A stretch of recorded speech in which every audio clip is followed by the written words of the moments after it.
Hello everyone and welcome to Max of Knowledge. उम्मीद करता हूँ आप लोगों की प्रिपरेशन अच्छी चल रही है और आप लोग CUET 2023 की प्रिपरेशन में जोर शोर से लगे हुए हैं। दोस्तों अभी तक हम लोग की 7 लेक्चर हो गया है, यानी कि केवल हम लोग का जो प्रीवियस ईयर क्वेश्चन था उसे छोड़कर बाकी क्लासेस जो हैं हम लोग के इसके पहले 7 क्लास वीडियोज़ हो चुकी हैं। आज ये 8वीं वीडियो है। अगर बीच में प्रीवियस ईयर क्वेश्चन भी है जो 2022 में CUET में पूछा गया था। तो आज हम लोग आए हैं अपने 8वें लेक्चर में CUET DU 2023 का। उम्मीद करता हूं कि आप लोग ध्यान से लगे हुए हैं सीरीज में और सीरियस हैं, तो ज़रूर ऐसा होगा कि आप लोग एग्ज़ाम में बेहतर फाइट करेंगे। उसी क्रम को आगे बढ़ाते हुए आज हम लोग एक और क्लास के साथ इस सीरीज में वापस आए हैं। सीरीज आज की इस क्लास को मैं थोड़ा शुरू करूं इसके पहले आप लोगों को थोड़ी जानकारी देना चाहूँगा।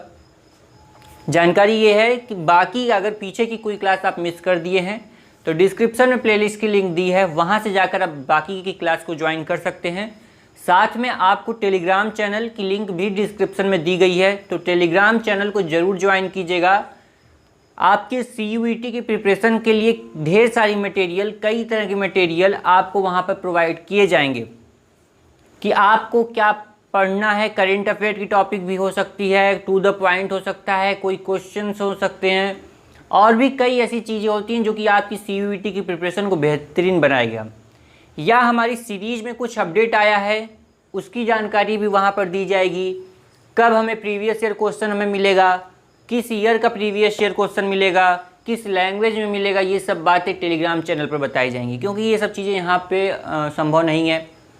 कोई टॉपिक ऐसी है जो कि ज्योग्राफी की टॉपिक है, अगर ऐसे अच्छे से नहीं समझ में आ रही है आपको तो वो क्या किया जाएगा, एनिमेशन के माध्यम से आपको समझाया जाएगा, इमेज के माध्यम से समझाया जाएगा। तो एनिमेशन यहाँ पे संभव नहीं है, तो इसके लिए टेलीग्राम चैनल की मदद लेना पड़ता है।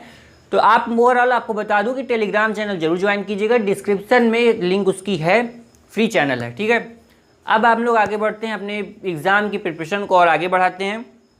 हिंदी इंग्लिश वालों दोनों के लिए है। मेन यहाँ पर हिंदी वालों का लिखा रहेगा, इंग्लिश वालों के लिए भी मैं क्वेश्चन बोल दिया करूँगा, ऑप्शन भी बोल दिया करूँगा कि उसका क्या क्वेश्चन है, क्या ऑप्शन उसका है और उसका राइट आंसर क्या है। इंग्लिश वालों को ही बोलता चलूँगा। तो आपसे एक रिक्वेस्ट भी करता हूँ कि आप लोग क्वेश्चंस को अपनी नोट्स बनाते चलिएगा, उसमें नोट करते चलिएगा। एग्ज़ाम के लास्ट टाइम में आप एक बार क्या कीजिएगा, जब रिवीजन कीजिएगा इन क्वेश्चंस को, तो एक बार इस वीडियो को, इस सीरीज की स्टार्टिंग से इस वीडियो को आप क्या कीजिएगा, प्ले कीजिएगा और सारा रिवाइज कीजिए क्वेश्चन, क्योंकि ये सारे क्वेश्चन जो हैं सभी चुने हुए क्वेश्चन हैं, बहुत इंपॉर्टेंट क्वेश्चन है। खास करके बेसिकली जो है कि आपका ये CUET 2023 के लिए बहुत ही इंपॉर्टेंट होने वाला है। तो इसलिए दोस्तों कि बिल्कुल भी गलती मत कीजिएगा, थोड़ा सा भी लापरवाही नहीं करना है। यहाँ से आपको जो क्वेश्चंस दिए जा रहे हैं उसको पूरी तरह से प्रैक्टिस कीजिएगा, साथ में आप अपनी प्रिपरेशन जारी रखिएगा।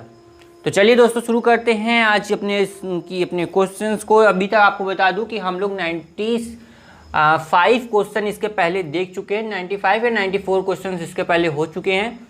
आज हम लोग 96 क्वेश्चन से शुरू कर रहे हैं, इसके बाद भी क्वेश्चन हैं तो उन्हें भी देखा जाएगा। तो सबसे पहला क्वेश्चन क्या है उसके बारे में देख लेते हैं। पहला क्वेश्चन क्या है, परिरेखीय मेड़बंदी के लाभ निम्न में से कौन सा है। इंग्लिश वाले एक बार सुन ले। Which of the following is or are the benefits of contour bunding. Option है आपका पहला, यह मिट्टी की उत्पादन क्षमता को बनाए रखता है। दूसरा, मृदा अपरदन को कम रखता है। तीसरा है, यह फसल उत्पादन में वृद्धि करने में मदद करता है। और डी, उपरोक्त सभी। परिरेखीय मेड़बंदी ये कृषि में अपनाया जाता है, किस लिए, इसका क्या फ़ायदा है कि इस तरह की मेड़बंदी की जाती है कृषि में। तो आपको बता दूं कि इसको करने के क्या फ़ायदे हैं। यह एक तो पहला, ये मिट्टी की उत्पादन क्षमता को बनाए रखता है। दूसरा, मृदा अपरदन को कम करता है।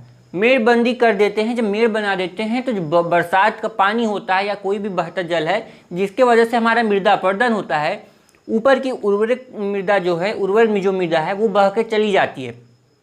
इस वजह से ये होता है कि पहली बात तो ये मृदा के अपरदन को बचाएगा, मेड़बंदी कर देंगे तो। दूसरा, ये मिट्टी की उत्पादन क्षमता को बनाए रखेगा। क्यों उत्पादन क्षमता को बनाएगा, क्योंकि ये उसकी उर्वरक जो शक्ति है उसे बनाए रखेगा। बहने नहीं देगा, आगे नहीं जाने देगा, तो ये वहाँ बनाए रहेगा, इस वजह से वहाँ उत्पादन भी बढ़ेगा। तीसरा करें, यह फसल उत्पादन में वृद्धि करने में मदद करेगा, फसल का जो उत्पादन है उसे भी बढ़ाएगा। जब उर्वरक मिट्टी बनी रहेगी तो वहाँ पे क्या होगा, इसमें उर्वरता यहाँ पर बनी रहेगी, फसल उत्पादन में वृद्धि करने में मदद करेगा और उत्पादन क्षमता को भी बनाने बढ़िया करेगा, मृदा अपरदन को भी कम करता है। तो यहाँ ऑप्शन डी इसका क्या होगा, राइट ऑप्शन होगा, उपयुक्त सभी। इंग्लिश वाले एक बार देख लें, फिर से क्वेश्चन रिपीट कर रहा हूँ। Which of the following is or are the benefits of contour bunding? Option है it maintain soil fertility, second है it help to reduce soil erosion, third है it's help to increase crop production, और fourth है all of above.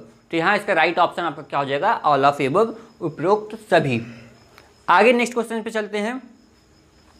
97 number, निम्नलिखित में से कौन एक अजैविक संसाधन है? अजैविक संसाधन पूछ रहा है, ऑप्शन देख लेते हैं तब इंग्लिश वालों में चलते हैं। ए मानवीय संसाधन, बी वनस्पति संसाधन, सी खनिज संसाधन, डी जलीय जंतु।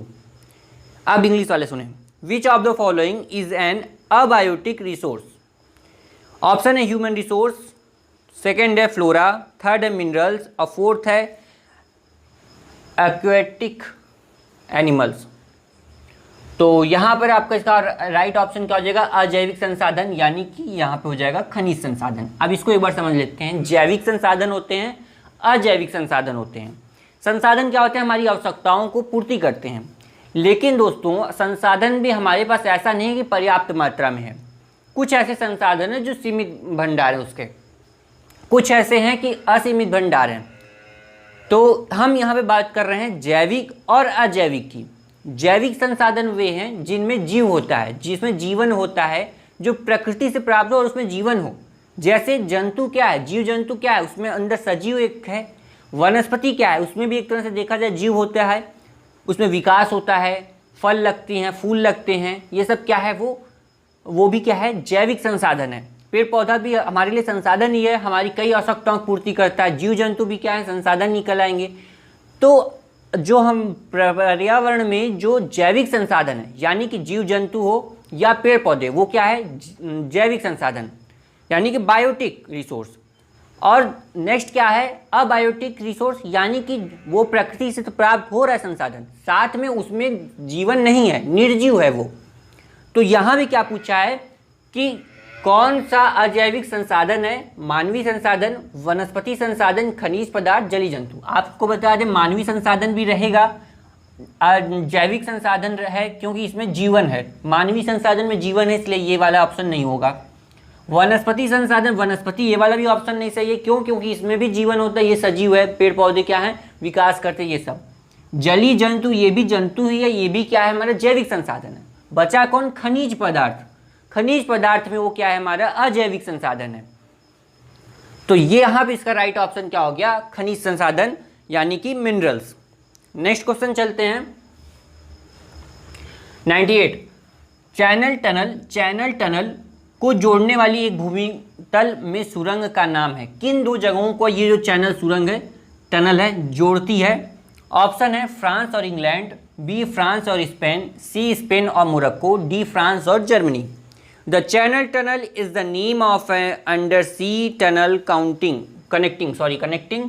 तो इसका राइट ऑप्शन ए फ्रांस और इंग्लैंड में है। नेक्स्ट क्वेश्चन है, बहुत इंपॉर्टेंट है, 99 नंबर क्वेश्चन है, इसे हाईलाइट कीजिएगा।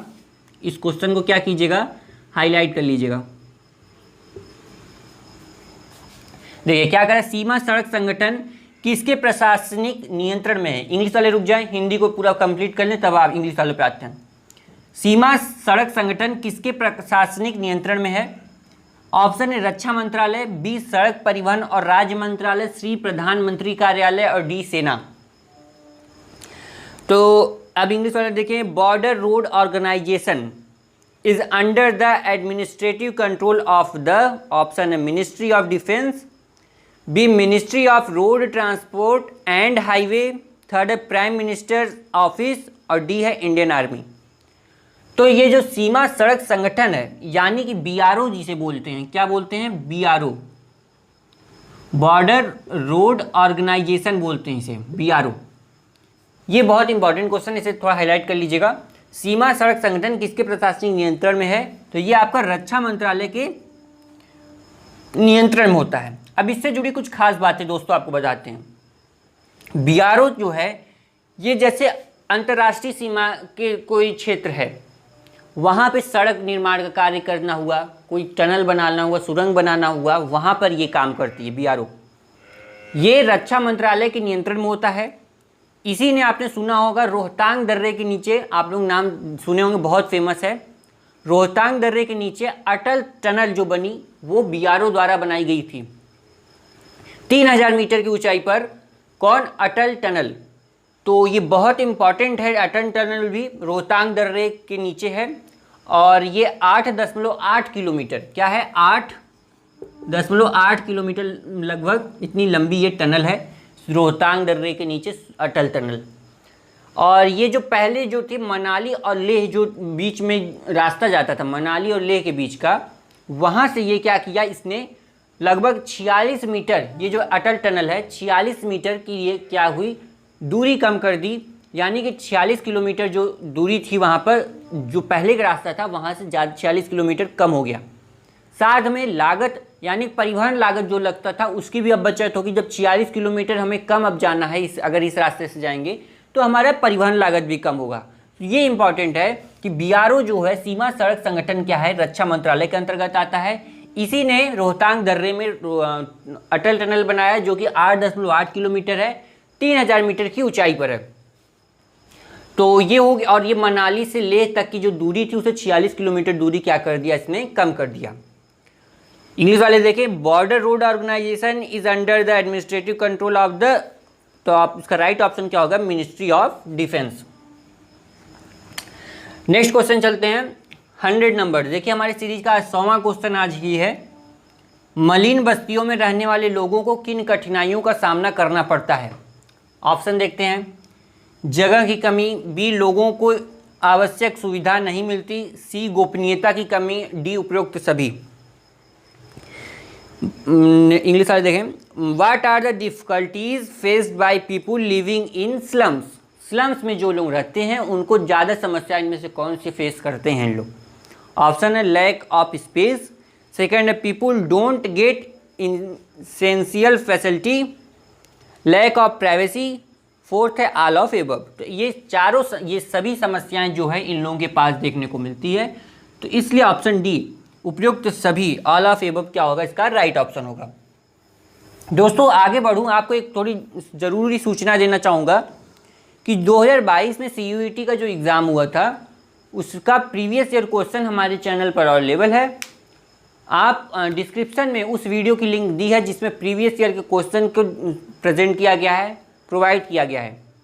तो आप जाएंगे डिस्क्रिप्शन में, वहाँ आप देखेंगे CUET 2022 प्रीवियस ईयर क्वेश्चन आपको वहाँ अवेलेबल मिलेगा, जो ज्योग्राफी वाले हैं उनका। तो एक बार आप उस प्रीवियस ईयर क्वेश्चन को खुद से उस पर एनालिसिस कीजिएगा कि आप उसमें से आपको थोड़ा आइडिया होगा कि उसमें से कैसा क्वेश्चन आ रहा है। तो इसलिए मैंने प्रीवियस ईयर क्वेश्चन को आपको प्रोवाइड कर दिया है, डिस्क्रिप्शन में उसकी लिंक दी है, वहाँ से जाकर उसे भी सॉल्व कीजिए। और ये बाकी क्वेश्चन तो भंडार ही हैं, पूरी लिस्ट बनी हुई है क्वेश्चंस की कि आप लोगों को कब कौन सा क्वेश्चंस देना है।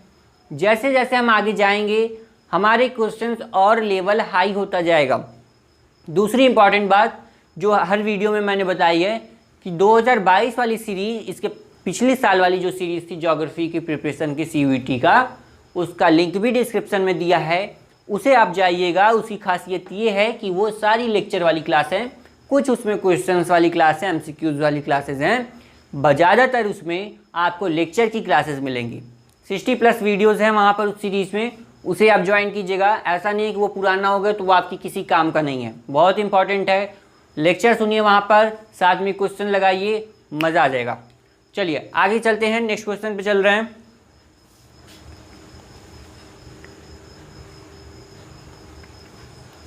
ये भी क्वेश्चन देखिए कई बार पूछा गया है। 101 नंबर क्वेश्चन जो है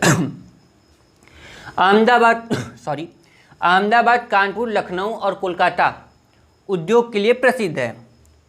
Ahmedabad, Kanpur, Lucknow and Kolkata famous for industry. किस इंडस्ट्री के लिए फेमस है ये? ऑप्शन है सूती वस्त्र उद्योग यानी कि कॉटन टेक्सटाइल, बी रेशम यानी कि सिल्क, सी जूट यानी जूट उसे सेम ही होगा, डी शुगर।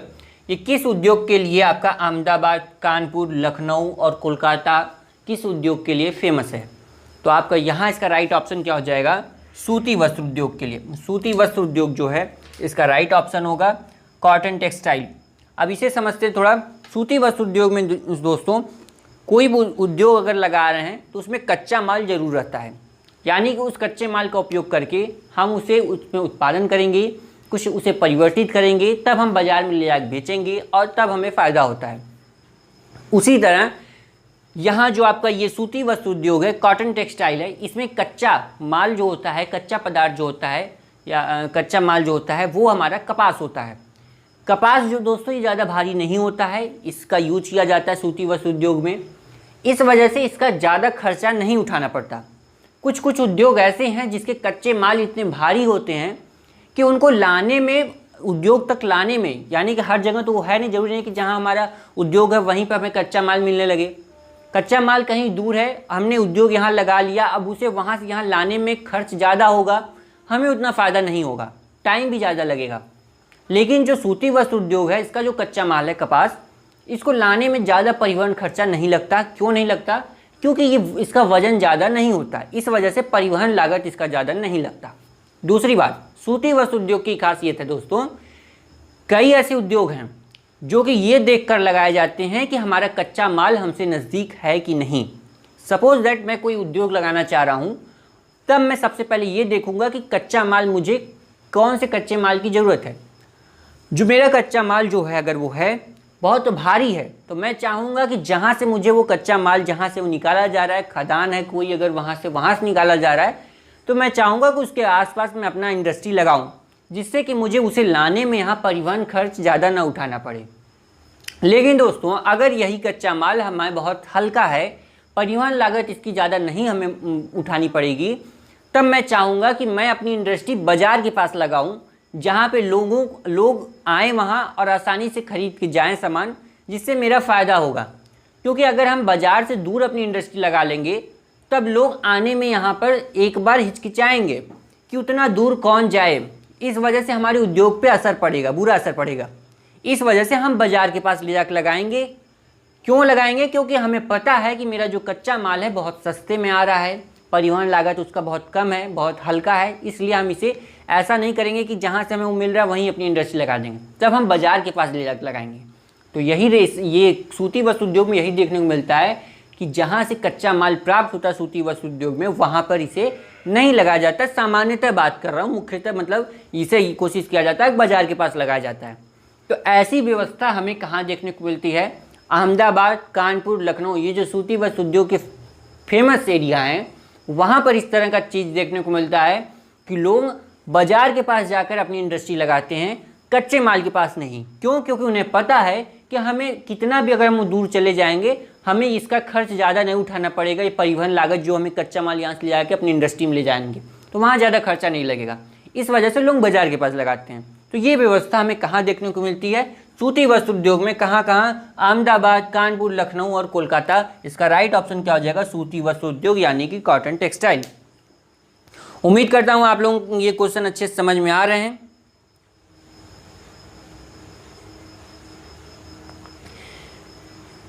चलिए आगे बढ़ते हैं।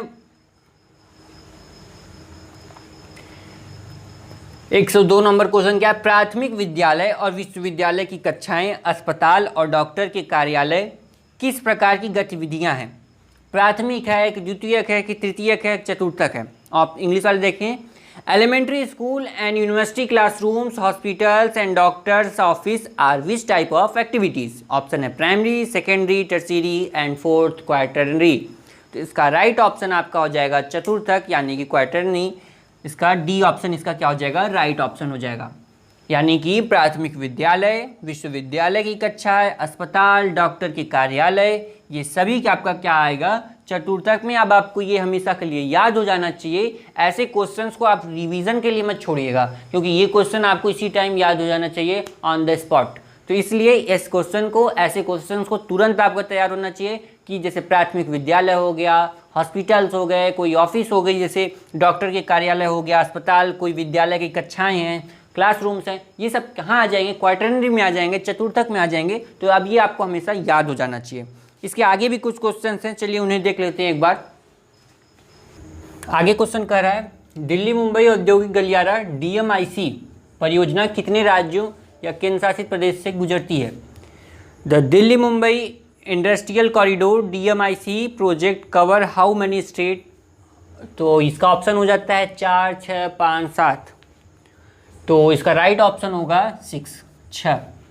ये क्या है? ये एक आपका योजनाबद्ध औद्योगिक विकास परियोजना है जो कि आपका 6 राज्यों से होकर गुजरता है। दिल्ली NCR हो गया, फिर हरियाणा, राजस्थान, गुजरात, मध्य प्रदेश, महाराष्ट्र और मध्य प्रदेश, ये 6 राज्य। फिर से रिपीट कर रहा हूँ कौन कौन से 6 राज्य हैं। दिल्ली NCR, हरियाणा, फिर आपका आ जाता है दिल्ली NCR, हरियाणा, फिर राजस्थान, गुजरात, महाराष्ट्र और मध्य प्रदेश, ये 6 राज्यों से होकर गुजरती हैं। और ये एक योजनाबद्ध औद्योगिक जो विकास परियोजना है। आगे बढ़ते हैं। 104 नंबर क्वेश्चन क्या है? भूतापी ऊर्जा है। भूतापी ऊर्जा है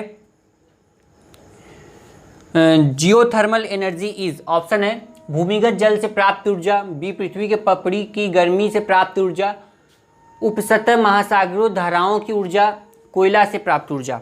इंग्लिश वाला देखें, जियोथर्मल एनर्जीज, ऑप्शन है energy derived from underground water, second है energy derived from the heat of the earth crust, third है energy from surface ocean currents और फोर्थ है एनर्जी फ्रॉम कोल। तो इसका राइट ऑप्शन आपका क्या हो जाएगा? पृथ्वी के पपड़ी से गर्मी से प्राप्त ऊर्जा। जो जियोथर्मल एनर्जी है दोस्तों, ये आपका बाकी कई ऐसी एनर्जी हैं उसकी अपेक्षा ये सस्ती पड़ती है, आसान पड़ती है जियोथर्मल एनर्जी, तो इसलिए ये बहुत इंपॉर्टेंट है।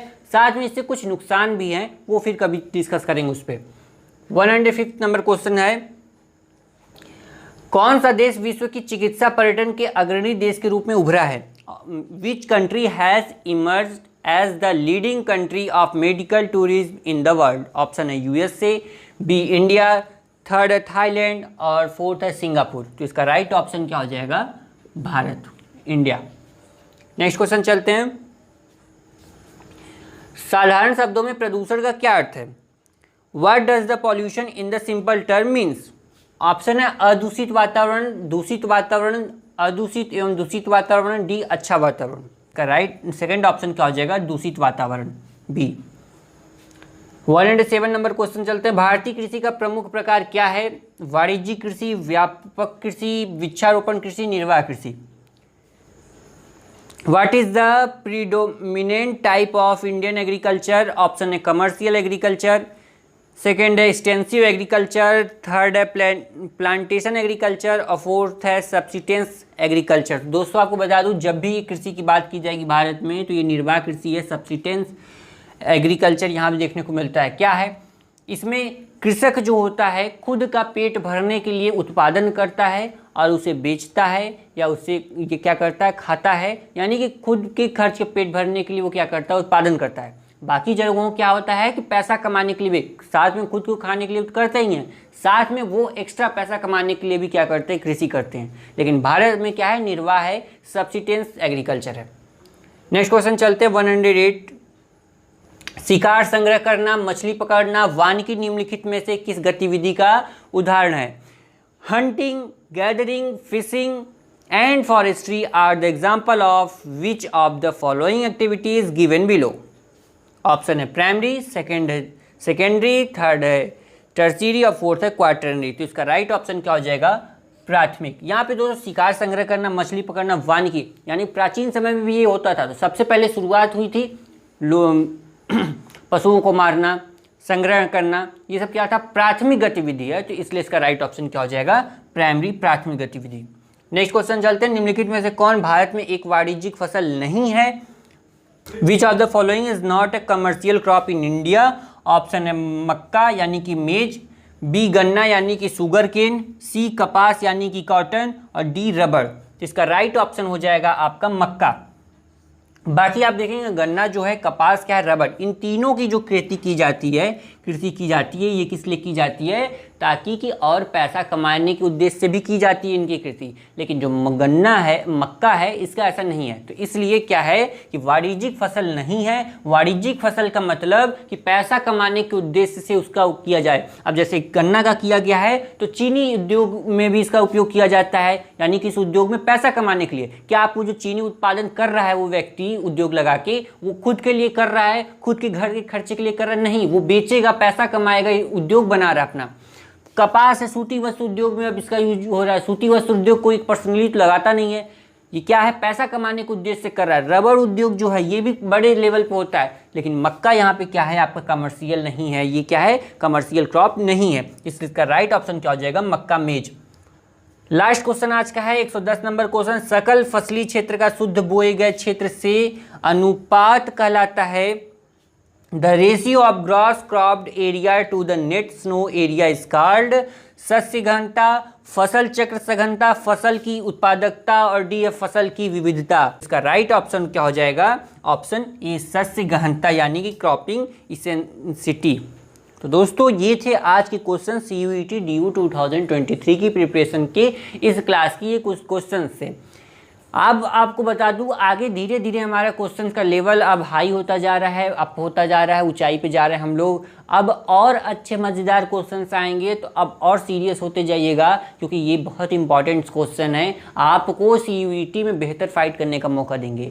तो इसके पहले का अगर क्वेश्चन मिस कर दिए हैं तो आप डायरेक्ट वहाँ से शुरू कीजिएगा। अगर आप बीच में इस सीरीज को ज्वाइन कर रहे हैं, नहीं, आप फर्स्ट लेक्चर से शुरू कीजिएगा, वहाँ से शुरू कीजिएगा, क्योंकि अलग अलग क्लासेस में अलग अलग क्वेश्चन दिए गए हैं। ऐसा नहीं कि हर जगह चाहे कोई भी क्वेश्चन दे दिया गया है, उस लेवल के हिसाब से आपको क्वेश्चन दिया गया है कि उस हिसाब से आप अपनी प्रिपरेशन करें, थोड़ा आप आगे ऊपर बढ़ते जाए, इस तरीके से किया गया है। इसी वजह से कहा जा रहा है कि ये 2022 की सीरीज से थोड़ा अपग्रेडेड क्लास है, अपग्रेडेड सीरीज है, थोड़ा नेक्स्ट हाई लेवल की क्लास है, जिसमें आपको उससे बेहतर और जानकारी मिलेगी। इसलिए आपसे कह रहे हैं कि 2022 वाली और 2023 वाली अगर साथ में लेकर चलें तो बहुत मज़ेदार होने वाला है क्लासेस।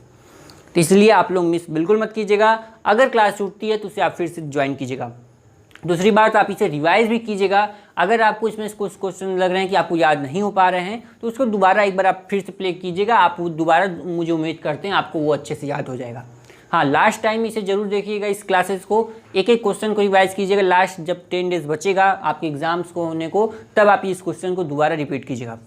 ये आपको हमेशा के लिए याद हो सकते हैं क्वेश्चन, न केवल आपके CUET के एग्ज़ाम के लिए, बाकी अदर एग्जाम्स के लिए भी आपको ये फ़ायदेमंद रहेगा। तो ये बहुत ज्योग्राफी के मेन इंपॉर्टेंट क्वेश्चंस हैं जो आपकी प्रिपरेशन के लिए मैं इसको सीरीज में ला रहा हूँ। इसे हल्के में बिल्कुल मत लीजिएगा। और आपको बता दूँ प्रीवियस ईयर क्वेश्चंस भी जो है अवेलेबल हो गए हैं चैनल पर, डिस्क्रिप्शन में लिंक दी है, वहाँ से जाकर आप प्रीवियस ईयर वाली क्लास देख सकते हैं। प्रीवियस ईयर क्वेश्चन पर उस पर डिस्कशन किया गया है। तो दोस्तों आते हैं नेक्स्ट क्लास में और इंटरेस्टिंग वीडियो के साथ और इंटरेस्टिंग क्वेश्चंस के साथ अपनी इस सीरीज के नेक्स्ट क्लास में आएंगे। तब तक के लिए जय हिंद, बाय बाय, थैंक यू।